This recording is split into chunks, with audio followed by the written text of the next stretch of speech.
All right, so thanks for joining me today. So today we're speaking to Rich Lambie, and Rich is based in Lincolnshire, so pretty close to us here over in the East Midlands. So Rich, thanks for joining us. No problem, thank you. So you and I have been working together for a while now. We've got some good things, or you've created some good things in your region. So we're going to talk about those in a minute. But what I'm kind of doing at the minute is just having a chat with you guys, introducing what we're doing to other people who might be interested, and introducing you as an individual, I guess, in your business activities. So with that in mind, I think, is it okay if you just sort of say a little bit about yourself, Rich? So, you know, who you are, what you've been up to, what your property background is, that kind of thing.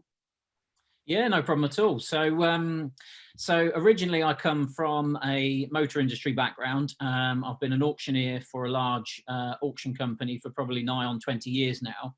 But alongside that, over the last 5 years, I've been trying to get into property. So for the last 5 years, I've been building a rent-to-rent HMO business operating out of Cambridge, and successfully over the last 10 years built it up to around about 50 rooms. And now that me and my wife work in the business, we've got some other staff members just managing things on the ground. So that was my start in property. Alongside that, we built our own personal property about 4 or 5 years ago, which was a really great project. It was something that I've always wanted to do. The opportunity came up and we just jumped at the chance. So we built a once in a lifetime family home, and absolutely loved the process and wanted to get into development from that. That was the start of my bug to development, really. Yeah, excellent. I didn't know that, actually. I didn't know you built your own house, Rich. So yeah, well done. And a bit on your rent-to-rent business, because I know you've done exceptionally well with that, and it sort of cash flows really well for you. But you've also won awards with the company that you did it with as well. So they're sort of not to shine our light under a bushel, I think is the phrase, isn't it? So so bang your drum a little bit, Rich. I know you've done really well with other things, and you got involved with us. It's probably about 8 or 9 months now, I think, is it, since we kicked off properly? Yeah, we first started talking late part of last year, wasn't it? Sort of November, December time. And then we officially started, I think it was February, March time on the oxygen course. That's it, it was, yeah. Just pre-lockdown, wasn't it? It was a couple of months before lockdown. So yeah. That's it. So yeah, for everyone else, we're still in lockdown at the moment. That's why we're doing the Zoom call. But in the fullness of time, like all of the guys, I'm going to do a site visit. Rich has got a couple of things, or some good things actually, that you're working on, haven't you, Rich? So it'd be great to actually go. We'll do some videos and show guys feet on the ground, if you like, boots on the ground, of what's happening out there. Yeah, no problem. So yeah, you've got a job as well, as you just mentioned. So you're a busy man, but you're very good, I think it's fair to say, at managing your time. We've had chats on this, and you've got several things going. But with all of that happening, you've got your job and your systemized rent-to-rent HMO business. You've also made plenty of time for this strategy, and sufficient time. Just a couple of questions about your thinking, really. Why you decided to get into this strategy. You said you had an interest in development, and this is certainly development, but of course it is social housing development, and it's structured and done differently and appraised differently than conventional development. So just kind of interested in your thinking, really, why you wanted to get into this. Yeah, there's a couple of reasons why we went down the housing association stroke social housing route. I did a bit of training in property development and build to rent prior to discussing things with yourself. And we were looking and analysing my local area, and we found that the build to rent strategy probably wasn't going to stack, or it was going to be very, very difficult to find that to stack. Yeah. I'm sure we could have got it to work, but it would have been very, very difficult. So we started looking at other routes and strategies within the development realm, and that's when we found yourself. So I did a bit of research into yourself. We had a chat and a catch up, and you explained exactly what it was all about. Mm-hmm. And it just felt right. There was 2 reasons for that. A, that it was going to potentially work in our area. Also, it feels good to be able to provide housing that's really needed to people that need it, not just big executive houses to make as much money as possible. There was a bit of satisfaction out of providing homes that were needed on top of making a profit. So, you know, it's a win-win from both sides. Yeah, I definitely agree with that. But on top of that, with you know, I don't have a huge amount of development experience or development knowledge. You know, I've done a couple of training courses. We built our own house, but you know, I don't have any experience in building out large-scale developments.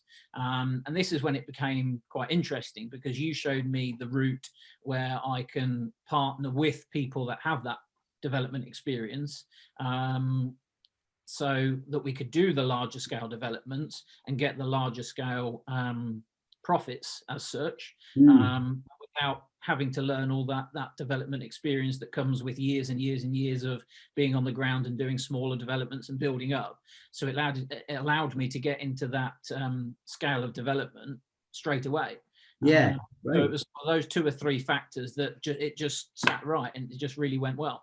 Yeah, great. Well, thanks, Rich. Yeah, I mean, that is definitely how it works with us. And I think another big factor that we try and engineer or ensure as much as possible is that we're kind of taking ourselves out of the risk loop with what we do with our strategy. So if you didn't perhaps have the level of development experience that you might feel comfortable with to borrow a huge amount of money, for example, to develop, this strategy can be done without borrowing any money. And we're going to talk about what you're doing in a minute. And even if you were to take a site and perhaps put it through planning and have to pay just for planning fees, the larger bulk of the risk would be, say, the build program, the build costs. Yeah. But in everything we do, we don't get involved in that. So that's something else that I think I've always encouraged. From my point of view, I fell foul of that a couple of times, and I've had 2 contractors go bankrupt on me, and it's not a good place to be. And that's why I don't want to replicate that myself again, or put myself in that position, but also share ways with you guys that you don't have to put yourself in that position. So I think knowing your strengths, having got to know you over these sort of months, your strengths are very much you're a great communicator, you're diligent, you follow things up, you make sure things get done. And that they are absolutely key attributes to this. If you're prepared to roll your sleeves up and get stuck in, it's a great opportunity for everyone. What we can't replicate, and me included, is, as you exactly say, you know, the professionals that are needed, the years that architects, for example, or town planners would go to university and get their qualifications, construction managers and people like that. You know, there's a wealth of working life of experience there that we just can't replicate.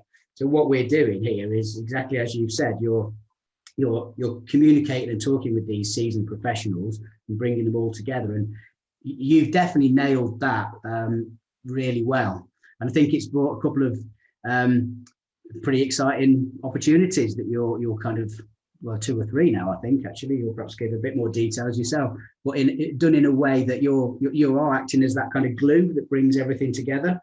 Yeah, exactly. So do you want to just talk about a couple of ones? Well, it might be 2 or 3 now, Rich. I know there's definitely a couple that you've been working on, but do you want to just run through a couple of examples? Yeah, so we've got 3 deals in the pipeline, as you call it, at the moment. The first site is for 20 units, which I had flagged the site probably 2 years before coming to you. But obviously I didn't have the experience or the knowledge or anything to push forward with it or do anything with it. But I noticed it come on the market. It was in my local area from where I live, and it came on the market. It didn't sell, and sat there for a good 12 to 18 months, didn't sell, and then disappeared off Rightmove.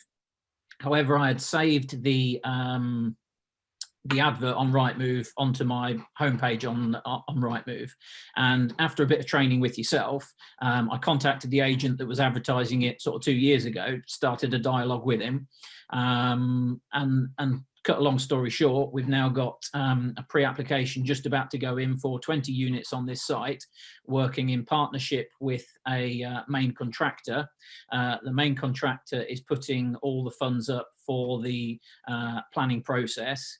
And then we split the profits 50-50 once we get planning approval, and it's sold outright before to the housing association. So yeah, a great site, really, a great one to start with. And yeah, it is. And as I said earlier, fair play to you for rolling your sleeves up. The site itself has been a little bit tricky. Every site has its idiosyncrasies and its challenges, and this has had a few. So you've definitely, like I say, rolled your sleeves up, learned a lot, but you've got through each challenge as it's come up. So good for you. And you can take all of that learning for the next one. So each time you said you haven't had a lot of experience, but actually I think you'll find over in this fairly condensed period of time, you're gaining quite a lot of experience that makes subsequent sites a lot more easy. Yeah, we always said from the start on this one that it wasn't a straightforward site, but at the end of the day, the way I looked at it was that I was going to learn so much from it. It wasn't necessarily about the profit margin. It was more about learning the process, going through that process for the first time, so that it makes everything so much easier going through the second, third, fourth, fifth deal. Yeah. And this site has definitely thrown up some learning. So yeah. But the way it's structured, you are going to be making some decent profits out of it as well. And you've heard me say a few times, we've got to be okay with making profits. We have got to approach these things like a business. We can't do it for nothing. It's great that we're giving back, absolutely. But at the end of the day, we have got to approach it like a business. And this is structured and set up that you're going to make quite a decent profit on it. Something else that's really interesting with this site, and for the people watching, that it'll resonate with quite a lot of people, is that the owners of the site have been optimistic about the price that they want to achieve. But again, credit to you, you've stuck with it, and we've kind of stretched things and got really creative to give them what they want, where really they should be budging on their price. But people out there looking at land and speaking to owners or agents, this happens a lot, where landowners are kind of unrealistic. But with our strategy and the way we can engineer things and working with the right clients, we don't really have to adhere or stick to the conventional margins that private developers have to, which is kind of directed by the bank. It's the banking industry that tells them what margins they've got to show. So if the landowner is just being unrealistic, it erodes all of those margins and you can't get a deal done. And you said this site had been on the market for 18 months plus prior. That was exactly the reason why, yeah. Yeah, so you look at it with a fresh pair of eyes, coming at it from a different angle, and like I say, you roll your sleeves up and make it happen, and lo and behold, you've got it there. It's under exclusivity. It's going in for pre-app. So yeah, fantastic. Yeah, really good work there, Rich. Is there? I know you've got a couple of others as well that we're just looking at, and you've got interest from HAs on other sites as well. Yeah, so the second site that we're looking at is for 34 units. Again, local to me. We found this site off. Trying to think. Do you know what? I found this site. I went to meet a architect to start a relationship with a working relationship with. Getting some drawings done for future developments. And when I was traveling to this architect's office, I saw this site just on the side of the road. It had some Harris fencing up, and it's because we'd been speaking about it for the 6 months prior. I just clocked it. So as soon as I got home, I checked it out on Nimbus, downloaded the ownership information, sent them a letter. Lo and behold, they came back to me, and we're now in discussions about making an offer on the site. We've had a strong offer from the housing association, so we've, in effect, already got it pre-sold. I've just had the main contractor come back with the build cost, the same contractor that we're working on the first site. They're happy to stump up the planning fees, etc. So we're just trying to get it all pinned together, and then again go to pre-app and full planning. So this one's looking good as well. Yeah, excellent, Rich. Yeah, same process is starting with the end in mind. Have your customer, which in this case is the HA, the Housing Association, have those demonstrate interest, but also direct the designs as well. So you're building with the end in mind, and like I say, essentially pre-sold, and that's how we're getting a big part of how we're getting out of the risk loop as well, where private developments are sold, are built speculatively is the term, hit the open market, you've got the whole site sitting empty, and the developer has to sell the properties one by one. And the private development market, they don't actually make their money until the last few sales are complete. So, and by that time, people are kind of getting a little bit tired or fatigued with the site, so they tend to discount maybe two or three of the last units just to get off site and get welfare facilities gone, for example. So this is cutting down massively on the whole process and de-risking it, cutting the process down, and we get paid at different stages here as well. We get paid much earlier on in the process. So yeah, thanks, Rich. I know you've got a couple of other sites as well that we could go into, but it's very much you're actively continually to build a pipeline as well, aren't you? So that's really good. So just what are your sort of thoughts on for the future with you in this strategy then, Rich? Where do you see it going, and how do you see it?